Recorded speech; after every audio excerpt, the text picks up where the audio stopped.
Video Memories Network is brought to you in part by Liberated Syndication, podcast publishing made easy, libsyn.com. That's libsyn.com. Welcome to the Old Time Radio Network Detective Stories, continuing America's love affair with private eyes.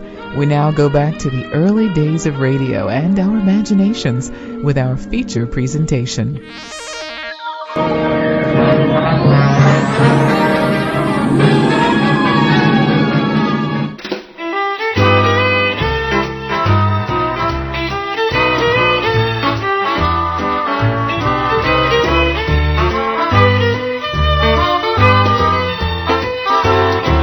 1923, July.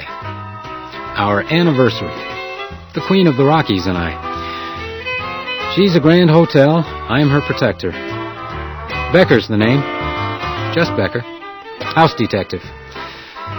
It's been 2 years now since I came to the Queen. A couple of long-suffering friends thought it would take my mind off the past, help me forget the accident, and keep me away from the booze. I guess they must have been right, because it's worked pretty well. It still gets lonely at night, but then there's always something happening to take your mind off things, to protect you from your memories. I was doing pretty well, I thought. I sure didn't expect the past to get up off the mat and drop me with a sucker punch.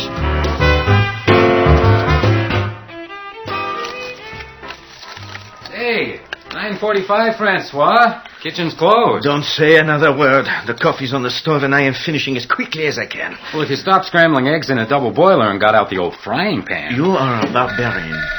Oh, sacre bleu. Martel ici. Oh, Madame Skivers. We are preparing your dinner again. I am in charge, madame. I am the chef. As you wish, madame.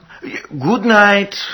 What's the problem? The problem, my friend, is that I am a chef, an artist, not a clerk. So? So the room service clerk is sick. He has the flu. So I don't know how he makes it work, Becker.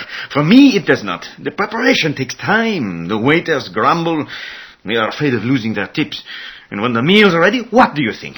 The waiters have disappeared. The trays pile up by the door. You see? The food grows cold. Now, madame has been waiting for almost an hour. His dinner has disappeared. Ah, there you are. No, Mr. Hickey. It is not my fault. I don't know how I am expected... Oh, not now, Monsieur Martel. I'm afraid you're going to have to abandon that coffee, Becker. There's a disturbance in 503. Senator James Randolph. Oh, you know that, do you? Very good. What you don't know, however, is that a few minutes ago, a young lady, a Miss Pearl Hardy... Do you know Miss Hardy? I must have missed her. Pity. I suspect she's more your type than the senator. Well, Miss Pearl Hardy called to inform me that the senator had, as she put it, just dropped dead. Then I'd better have a look. God knows I'd seen my share of corpses in the war, not to mention the odd body that's popped up since. You'd have had to look pretty closely to see me shudder at Senator Randolph stretched out on the floor, his naked body barely covered with a hotel towel. But you might well have heard my heart thump when I looked up at the girl. She was about 25. She'd obviously dressed quickly, and she hadn't given a thought to her makeup. Her lips were quivering, and her hands shook, but her blue eyes shone out from her pale face, and she managed a crooked smile. It was that look that did it. For a moment, she might have been the twin of a woman I once knew. A woman I was trying hard to forget. I must look a fright. You look like a lady who's just had someone drop dead in her lap. How'd it happen? I don't know. He got up to go to the bathroom, that's all. He was telling a joke, laughing, and then suddenly he seemed to lose his breath. He leaned forward to grab the back of that chair.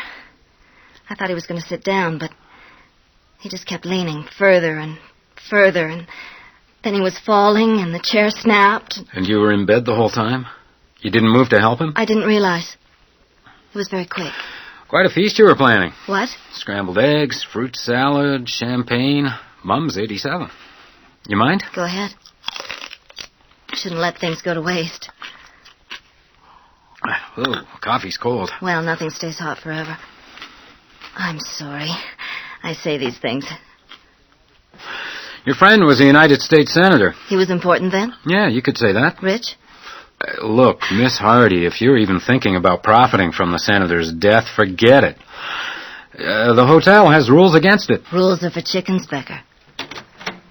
Oh, I'm sorry. It's not the right place for a joke, is it? Rules are for chickens. Oh, boy. I'd heard that before. It's not that I'm a stickler for the rules, anybody's rules, but I've been around long enough to know that people who expressed that particular sentiment in that particular way were riding full tilt towards the cliff. Pearl Hardy may have been tough, but she really had no idea what she might be getting into.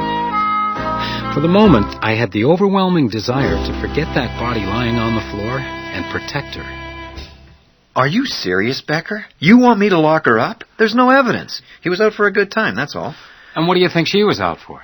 I think that lady's been working your hotel. You didn't know it, and it's got your goat. The Senator was a very important married man, Neil. He died in the arms of a very young woman, not his wife. She's already figured out that someone's going to pay to keep her quiet. If it happens, call. We'll throw her in a cell. For the moment, however, she's free. You do realize that this girl may be in some danger. Senators are very powerful in America. Becker? Protective custody. For a few days. Look, there'll be a medical examination, and then the case will be closed. What's this desire to protect her, anyway? I don't know. She struck a chord. Well, if you want to lock her up, I guess you'll have to prove the senator was murdered, and she's not going to thank you for that. You notice a red mark on the senator's upper left arm? I told you, I haven't got the medical report yet. Well, let me know when you do. You got an idea? No more than you do. But I'm still looking. They say the Mounties always get their man. What they don't tell you is how long it takes them. He was right about one thing, though. I was going to have to prove that there was more to the death of Senator Randolph if I was going to stop Miss Hardy from digging herself in deeper. For the moment, however, I had to put that aside and check in with Mr. Hickey. Nothing's ever simple. Oh, come in, Becker. Glad you could make it. Well, I'd like to introduce Mr. Harrington. Mr. Harrington? Mr. Harrington is Senator Randolph's deputy... Executive assistant and attorney to the Randolph family. I understand you found the senator. Not exactly. Not exactly, Becker? Senator Harrington had a guest. A woman? I believe that's true. What exactly was going on? Oh, you'd have to ask the lady. I will, if you tell me who she is. I'm not sure that we should. Senator Randolph was the chairman of the Senate Committee on Foreign Relations. That's the United States Senate? Yes, Becker, that's the United States of America, on whose interests Senator Randolph is visiting your charming country. If it comes out that the senator died in bed with a young lady, it would prove the end of some very delicate negotiations. Negotiations which could be crucial to the future of the civilized world. And the people with whom you're negotiating, they'd pull out on a question of personal morality? They'd pull out on a question of security, Becker. Now, I'd like to meet the young lady, and I think she'd like to meet me. Everyone has their price? Becker? I'll take her the message. You do that, Becker. Good day, Mr. Hickey. Oh, yes, good day.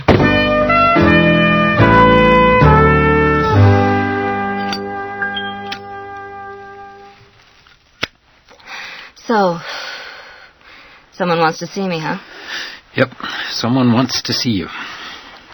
But you better think twice before you decide you found the end of the rainbow. Worried about me, Becker? Look, Miss Hardy, a man died last night. You were with him. And you think that... Oh, Becker, I wouldn't ask for a penny.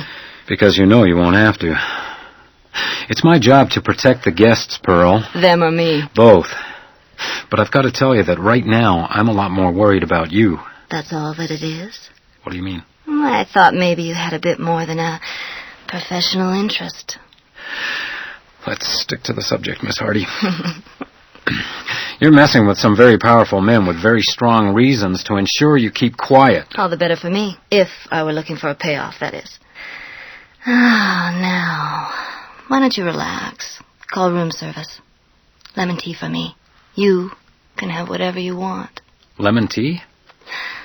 With a spoonful of sugar, every chance I get. Not coffee? Too bitter for me, Becker. I'm a very sweet lady. Come here. Let me show you. It had been a long time. 2 years now since I'd been with a woman, since I'd felt the need. I was on the edge, that's for sure, ready to dive. If it wasn't for that damned lemon tea.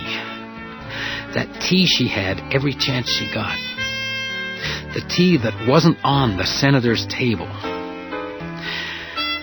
For a moment, I tried to push that out of my mind, to forget my suspicions and accept her offer. I was saved by the bell. Hello? No. No. I'm sorry. This is room 609. Anything? Just a wrong number. Where were we? We were discussing your future. Oh, is that what we were doing? Well, you remember what I told you about rules, Becker, and chickens. So, my meeting, where and who with? So, this is the young lady. Mr. Harrington? Will you join me in a drink, Miss Hardy? One of your fine whiskeys, perhaps. You Canadians are so refreshingly liberated in your attitudes to alcohol. Lemon tea, Mr. Harrington. Very wise. If you'll excuse us, Becker. Miss Hardy? I'll be fine, Becker.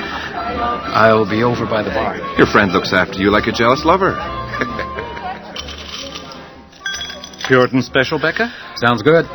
I've got a new shipment of Havana cigars. No, just a drink, Keith. Coming up. So, what's the story on the senator? I'll tell you when I hear it. You ever seen that girl before? She the one? Keith. All right, Becker. I saw her last night. And the night before. Pretty, isn't she? Reminds me of someone. Always drinks lemon tea.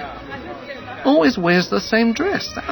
That's odd, don't you think? The tea or the dress? That girl's got class, Becker. She's 3 dresses a day.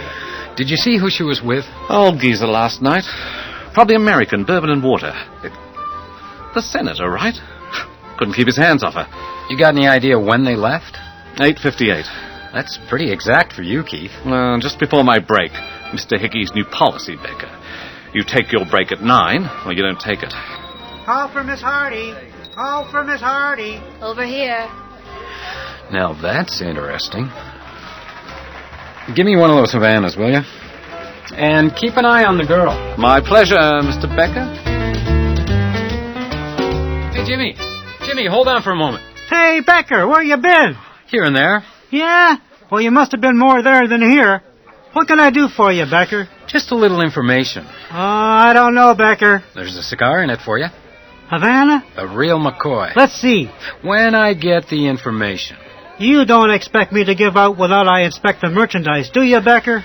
Well, okay, but... Havana. Very nice.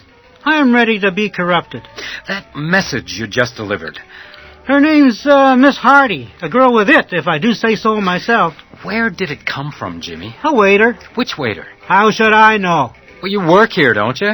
You don't understand these guys, Becker. They got the brains of a flea, the conceit of a maitre d', and they don't share their tips. I ignore them as much as possible. Look, Jimmy, it can't be that common an occurrence. A waiter sending a message to a guest. Maybe you need a little corrupting yourself, Becker.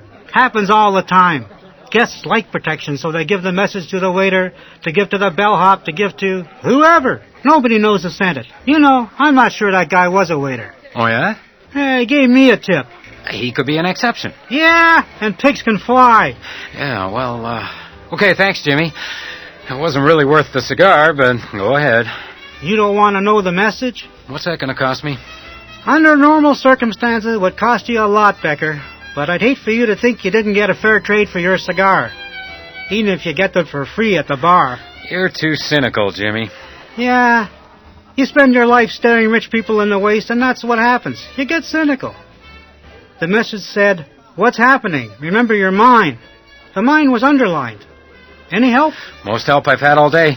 Hey, maybe we should go into business. Yeah, if you don't get fired for reading other people's mail first.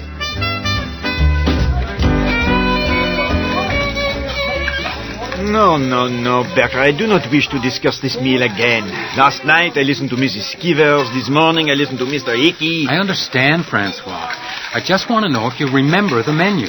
Scrambled eggs, compote de fruits. Fruit salad? Fruit salad, champagne, Mum's 87, coffee. Sacre bleu, Becker, it is only a meal. But that particular meal turned up in Senator Randolph's room. The dead senator? Exactly. With the young lady, Miss Hardy? Now, it's only a guess, Francois, but it's more than likely that it was delivered to that room by a waiter. No, I have questioned every one of them about this meal. Then someone dressed as a waiter. I suppose if he were properly dressed. A uniform. Oui. Which he would get from the small changing room below the pantry. But all the uniforms are accounted for. Each waiter has one, and they are on their backs. It's got to be here somewhere, Francois. Do you remember when the order came in? I've been through all this with Mr. Icky, Becker. The order came in at 8:50. Do you write the orders down? James, the regular clerk, would have. This is all the fault of his not being here. Does James wear the same uniform as the waiters? Of course. When things are very busy, he must sometimes help out. But James was sick. He was not here last night. Which means that his uniform could have been. Ah, oui. I think we had better talk to James. I will get it. I'll wait here. I have a phone call to make.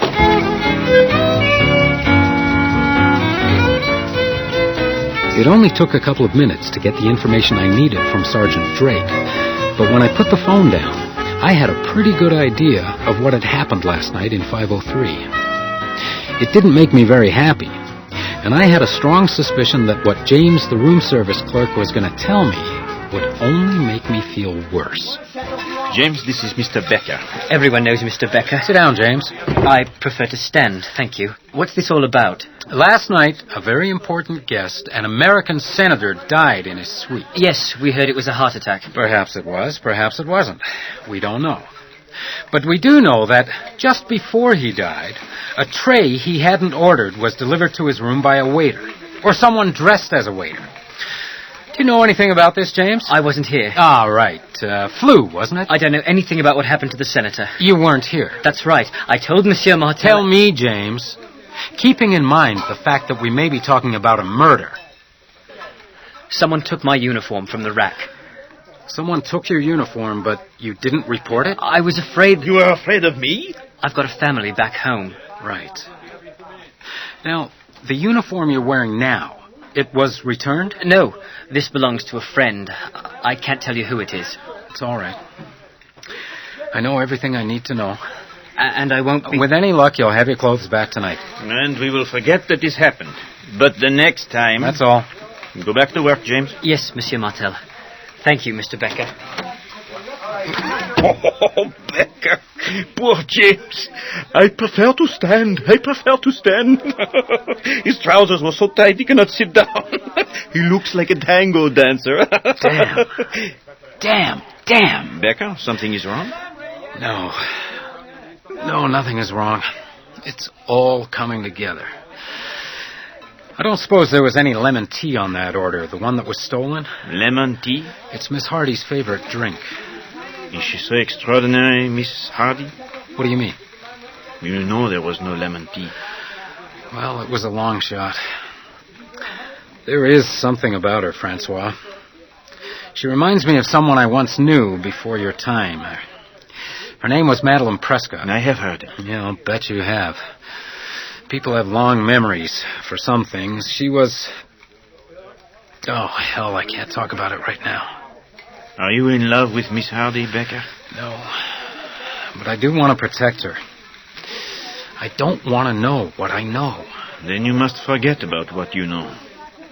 Go to your cabin and sleep. When you wake up, she may be gone. But I do not know that you will be any happier.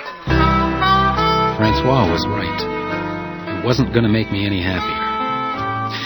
Besides, the truth is, I wanted to see her again. I wanted to see her out of this hotel and far away, before her chances ran out. I wanted her away from Harrington and the mysterious young man in the waiter suit. I wanted her away from me. So when Jimmy arrived in the kitchen to tell me she was back in her room, I figured it was time for tea. What's this? Tea. Lemon tea for two. That's sweet, but I don't have time for it anymore. Sit down and have a cup of tea. Mr. Harrington wants me out as soon as possible. And your friend? What does he want? My friend? What's happening? Remember you're mine. Sounds like the jealous type to me. That young man has a passion for me, Becker. It's probably my fault. Well, it is my fault. But there's nothing I can do about it now. Do you remember whether you ordered lemon tea last night? What are you talking about? Ordered. A room service for you and the senator? I forget what we ordered. Scrambled eggs, fruit salad, champagne. Sounds possible. Coffee, but no lemon tea. That's interesting, don't you think? What are you getting at? What's even more interesting is that precisely that meal was ordered 10 minutes before you left the bar. It disappeared from the kitchen a short time later. Meaning? Meaning that you didn't order that food. I suppose it's possible we got the wrong order. I wasn't really in a position to notice. I don't think you ordered anything. Well, I don't know what I can do to convince you. I'm clean out of witnesses. Oh, not quite. Somebody delivered that order. Probably the same somebody who took it from the kitchen. Given the fact that room service was backed up and the chef scrambles eggs in a double boiler, we can estimate that was 9:20 at the earliest. That would put the order in the senator's room by 9:30. Which is 10 minutes from the time you called to report the senator's unfortunate accident. You know, I'd be willing to bet that waiter was in the room when the old man... Oh, did I mention I've just talked with Sergeant Drake about the coroner's report? There was significant bruising to both his upper arms. Almost as if someone grabbed him. I tried to break his fall. But you told me you were in bed the whole time. Put that down. Becker! Yes? No, you ain't got the wrong number, kid. We're very busy right now. You know what I mean? And I don't have time to straighten you out. Scram, kid. I'll be looking after the lady from now on. Why'd you do that? I guess my curiosity got the better of me. You're ridiculous. I've got to go. I'm afraid you just lost your last chance, Pearl. Besides, I think it would be polite if we both were here when he arrived. What makes you think he'll come? He'll be here. In the meantime, why don't you entertain me with the real story? Why don't you entertain yourself? Okay. First of all, you've only got one dress, but you don't read poor to me, so, well, you probably left someplace in a hurry. You got this far and you ran out of cash. Someone stole my suitcase. No, you'd have reported that. And you'd have certainly replaced the dresses. No, I figure you and your boyfriend. So now he's my boyfriend. My guess is that the two of you decided to improve your luck by shaking down an old man. You'd get him into bed, and then your friend... What's his name? You mean you don't know that? All right. Your friend would arrive at the door with a late supper. Courtesy of the management, perhaps? I'm guessing he has some experience as a waiter. And once he was inside, of course, he could transform himself into the outraged husband. But it didn't quite work out, did it? You tell me. I thought you might appreciate the chance to spill the beans before our guest arrives. Why would I appreciate that? I might put in a good word for you. That's not a great deal, Becker. Yeah, I know what you mean, but that's it. This is so unfair. What do you want from me? The truth, Pearl. Quickly. It wasn't my fault. The senator let him in, and I came to the bedroom door. I was wrapped in a sheet. I guess it was stupid, but I swear I didn't... He went crazy. He just went off his head. He was going to kill him. But the senator had a convenient heart attack. It was terrible. But you managed to conquer your qualms enough to stick around for the payoff. It wasn't like that. But your friend had to hide out. Unfortunately, he left dinner behind. He panicked. He ran away. But you stayed. Yeah, what else was I going to do? He was a sweet old guy, the senator. I couldn't just leave him lying on the floor, especially like that. So I cleaned up what had to be cleaned up and called the manager, and before I knew it, you were there. It was you who gave me the idea. I didn't know he was that important until you told me. And then I realized I wouldn't have to do anything. It would just come to me. And I could get away. Free and clear. But now he wants back. He's ruined the whole thing. It's not fair, Becker. You've got me, and he's going to get away with it. He'll be back. No, he's gone. Anybody'd know this was a trap. That boy's fixed on you, Pearl. He's going to walk right in. What makes you so smart? Let's just say I know what it's like to be fixed on someone. I thought you might be a little fixed on me, Becker. Yeah, well, I knew a woman a couple of years ago who looked a lot like you. Oh, listen, Becker, I could. Room service. Danny, good to meet you. I never did see Pearl Hardy again. Not after I turned her and Danny over to Sergeant Drake. Not that he was able to hold her for long. The senator's death was ruled the result of natural causes, and Pearl disappeared, with whatever she got from Harrington. I suspect a little bit of diplomatic pressure was applied. It turned out Danny had been a busboy here at the Queen for the summer a couple of years ago. He got 30 days for impersonating a waiter and borrowing a couple of meals. I guess it gave Pearl enough time to get away. As for me, I'm left with a couple more memories I could do without. They get harder to ignore. But then I figure you can't protect yourself from yourself. You can't protect anyone from themselves.